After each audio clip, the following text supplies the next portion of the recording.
So let's start this. So for the people that are going to be watching this on YouTube, if you guys are looking to trade live with me every single day and join an amazing community of traders, make sure to join the Discord. The link will be down in the description. Anyway, so let's talk about the two trades that I ended up missing today, and then we'll talk about the one that we ended up taking. So the first trade that I ended up missing was actually on Carvana. Now, if we pull up the daily watch list for the day, which I go live on my YouTube channel every single morning at 8 a.m. Eastern time, and do this completely free for you guys, give you levels for completely free. You watch me find them. You can see at 8:43, I said Carvana interested in upside if price can build a base above 30. Possible reject at 30.8. That was just a 50% retracement. Carvana has been very strong, so that's why I didn't ideally want to reject it. But if it showed signs of weakness up there, then okay, but it just blew through it. So obviously we're not going to reject it. Above there, a lot more room to the upside. Watching for a bounce at the 1 hour 21 EMA. This right here is my 1 hour 21 EMA, which was at 28. Therefore, my bounce was at 28. As the market opened and Carvana started moving, the 21 EMA got to around 28.10. What was the bottom today on Carvana? 28.10. Only issue was the spreads were very wide. You guys heard me say when Carvana, like when it would get these little bounces right here, the spread would go like 15, 20 wide on a contract that was only $140.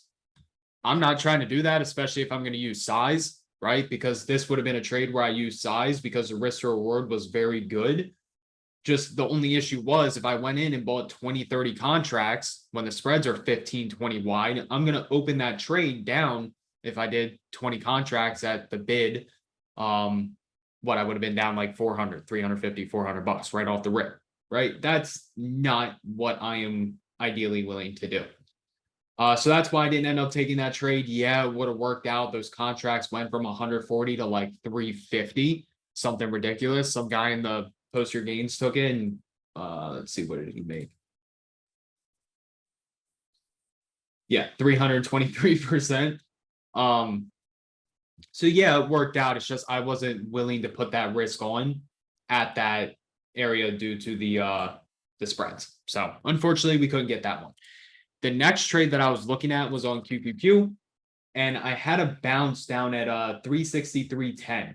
That was my ideal bounce. We had a nice fib down there. If we head on over to NQ in the overnight session, it actually bounced off the 61.8. So I was thinking if the market could pull back, get rid of this volume. I was thinking if the market could pull back, maybe we could hit the 61.8 on QQQ, because QQQ did not touch it. As you can see, NQ did right there, 61.8 bounce. We saw a nice little rally in the overnight session. So that was my idea behind it. The pre-market low was at 364 on QQQ. It's not going to show on TradingView, but if I pull up ThinkorSwim, let me pull up QQQ. You see 364 was that pre-market low. So I was watching it. I just didn't see the confirmation that I ideally would like to see. I mean, if anything, the 1 minute or 2 minute slightly gave signs that we were going to bounce because we had elevated volume when it hit that level. As we see, pretty high volume at that area. It's just I was more interested at 363. And of course, it ended up working out. It rallied all the way up to 366.82. But ideally, what I was looking for is if we were to bounce off of this area and we actually go to a 2 minute, I was looking for a possible, again, I'm not going to get very deep into these, but a possible retracement back into this zone right here to then get long. And then we could have looked for a larger move. And again, use size because the risk reward was there. So that's what I was looking for. We come down, we bounce off the area, get a nice little FVG. Again, I'm not going to go into too much detail about these. I don't know why it's not showing up. Whatever.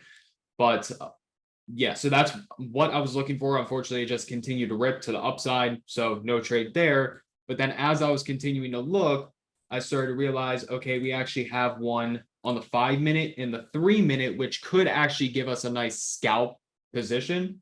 So if we look on the 5 minute, we have one right here. very small one right there. That's where I got that 363.8 because that was the bottom of this zone. 363.8. You guys heard me probably talk about it like 10, 15 times to watch 363.8. You guys can confirm that I said that right. 363.8. And again, it still looks like QQQ wants to try to push. So yeah, that's how I got the 363.8. That was the bottom of the zone. And then if we went to the 3-minute, same exact thing, except it was a little larger. And that was like the halfway zone of the 3-minute.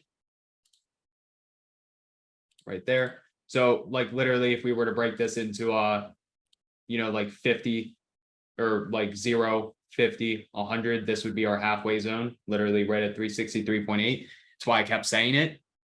So as price came down into the 363.8 and I started to see the orders and then a nice little reaction off the area, and you can see orders got filled. That's when we took that little nice scalp to the upside. It wasn't anything crazy, like 12, 13, 14% profits.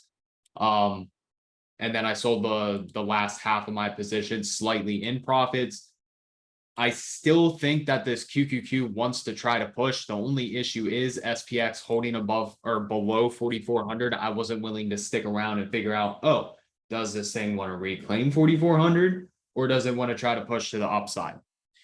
Now, looking at it now, it looks like on QQQ, it wants to try to continue to push, but that was the whole reason behind this trade right here. But again, I wasn't willing to stick around and find out if SPX could regain that 4,400 and try to give us that push.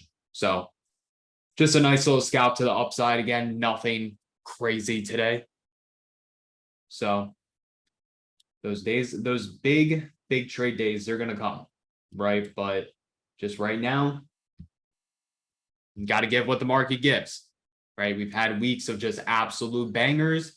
We've had weeks where things are kind of slow. We just got to take what the market gives us, use proper risk, and then take profits when, price targets are hit and then move stops.